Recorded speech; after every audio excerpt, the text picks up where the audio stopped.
The location of the Lord's tomb has survived to this day, and millions of people visit it every year. This means that to see it you have to queue a lot. Around 33 AD, Jesus rose from the dead. Even today there is concrete evidence of this event. Jesus was crucified and died. His body was placed in a tomb carved into the rock. On the third day on Easter morning, the tomb was empty.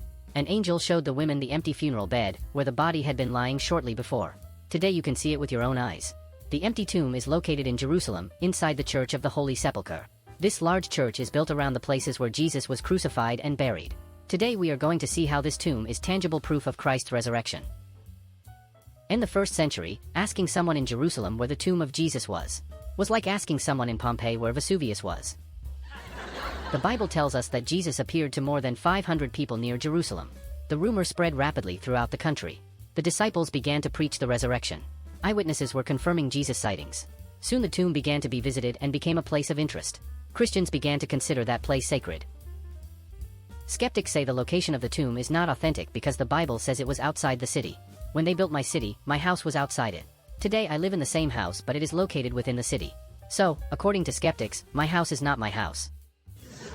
The tomb was located outside the city walls at that time. Shortly thereafter, before 70, Jerusalem was expanded and the tomb area was included within the new walls. This is why today we find it inside the city. Emperor Vespasian with his son Titus in command of the army destroyed and sacked the city. In case of victory, the Jews would have got Titus circumcised. A few years later the Jews revolted against the Roman Empire. Consequently, Emperor Vespasian with his son Titus in command of the army, besieged and destroyed Jerusalem and its temple. This happened in 70. Today in Rome we can still see the Arch of Titus, built to celebrate the victory. On that, we can see some soldiers pictured while taking away precious furnishings from the temple.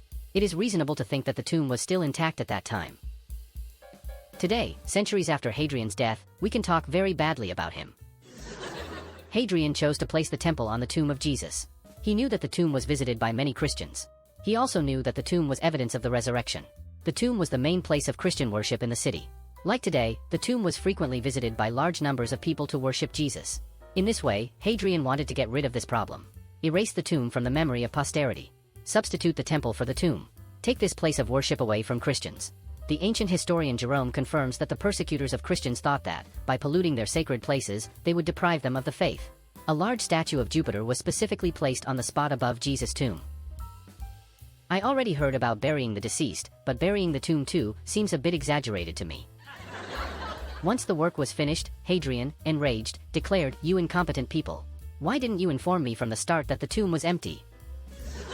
Eusebius, a contemporary of the temple, says that during construction a large quantity of dirt was brought from outside the city to cover everything up to a certain height, to form the temple floor. Jesus' tomb was then covered with dirt and hidden under the temple. In the 19th century, a famous archaeologist, during some excavations in Jerusalem, also discovered a time portal to the year 131. Scientists claim that it would reveal many mysteries of history. Unfortunately, it is still not accessible today because it is managed by 4 different denominations. The temple was then built over the tomb of Jesus. This is the same location in which we find the church today. The main road started from the temple and ran towards the north gate. This gate exists even today. Its original structure is still partially visible. The road also still exists and leads to the church. Inside the church we can find today part of the entrance to the temple. It is also possible to purchase coins from that time depicting the image of the temple. Constantine converts to Christianity. While crying repented and confesses, "I skipped school in Greek classes." The historian Eusebius wrote Constantine's biography. In 312, during the battle in which he conquered Rome, Constantine converted. This was the end of the persecution of Christians. In 324 he gained control of the eastern part of the empire. Jerusalem was part of this area. Christianity became legal throughout the empire. Constantine moved the capital of the empire to Istanbul, which he called Constantinople. The Lord's tomb was finally unearthed after 250 years. A local hotelier appealed to the director of the works, "Please, someone tell the workers to take off their shoes." After having reconquered the east, Constantine sent a letter to the bishop of Jerusalem, Macarius. The orders were to find Jesus' tomb. Macarius knew very well where to dig. In fact, everyone in the city knew that the tomb was located under Hadrian's temple.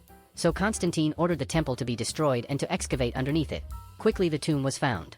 The works are today considered the oldest archaeological excavation in history. Eusebius emphasizes this discovery by creating an analogy between the resurrection of Jesus and the discovery of the tomb, which comes to light after being lost for 250 years.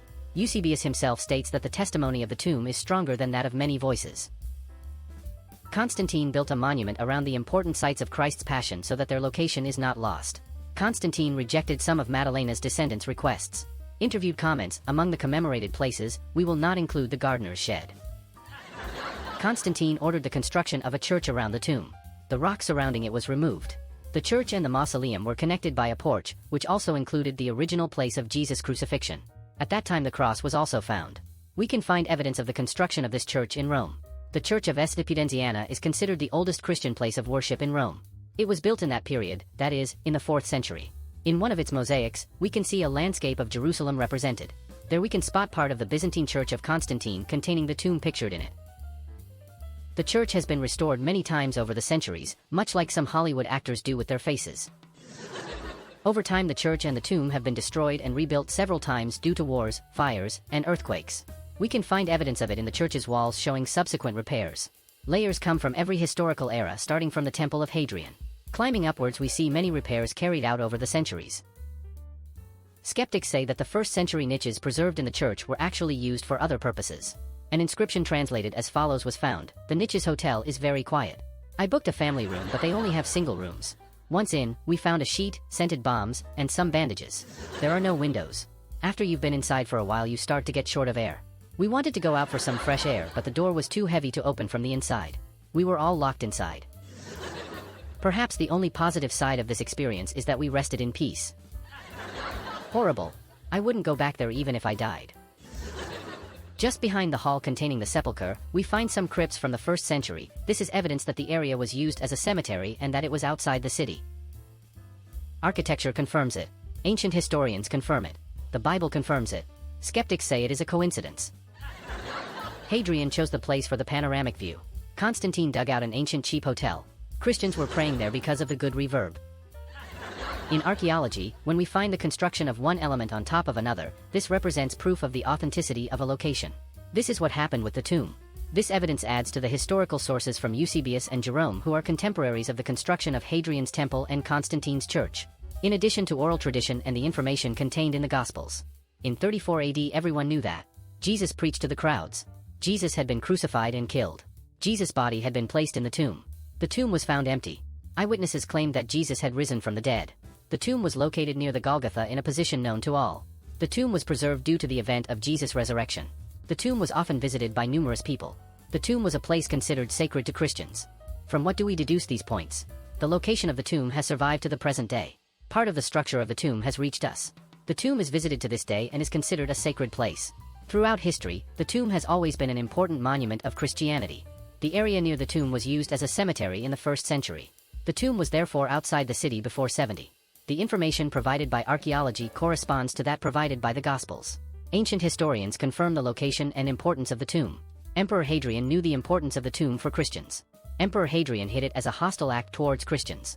Emperor Hadrian built a pagan temple on top of it. Constantine was aware of the existence of the tomb. Constantine believed it was important to find the tomb. 250 years later, in the time of Constantine, Macarius knew the location of the tomb. Macarius knew that Hadrian's temple was located above the tomb. Macarius actually found the tomb under the temple. Constantine built the Church of the Holy Sepulchre. During the story, the church and tomb are destroyed and rebuilt. According to skeptics, a scientist proved with a mathematical formula that the first Christians actually visited the empty tomb only to hear a beautiful echo. One of the arguments used by skeptics is that the resurrection is a myth that Christians created over time. According to skeptics, Jesus was only a historical figure, and his resurrection was fabricated over time by the Gospel writers. If that were the case, Jesus would never have truly risen from the dead. If Jesus had died, how can we explain the fact that the tomb is visited immediately after the resurrection? How can we explain that Hadrian does everything to hide it and replace it with his pagan temple? How can we explain that Constantine spent time and resources to carry out the excavations and build a church around the tomb? How can we explain the fact that Macarius finds the tomb under the temple, right in the spot known to everyone? How can we explain the consistency with the accounts of the Gospels and external sources? From the time of Jesus until today, Christians have visited the tomb of Jesus and worshipped at this place. This is a place that cannot be forgotten and is proof that the resurrection is a historical event. Hadrian tried to make the Christians forget this place, hoping that they would lose the faith they had. But he failed in his aim. Instead, the temple was useful for marking the exact location of the tomb. Unfortunately, the original structure of the tomb has not survived to the present day. In fact, every time the church was destroyed by an invading army, the tomb was destroyed in the same way, since that is what the church commemorates. Today we have a structure that marks the location and layout of the tomb. All this destruction and reconstruction shows us that there is no doubt that this is the original location of the tomb. SaveBlog.com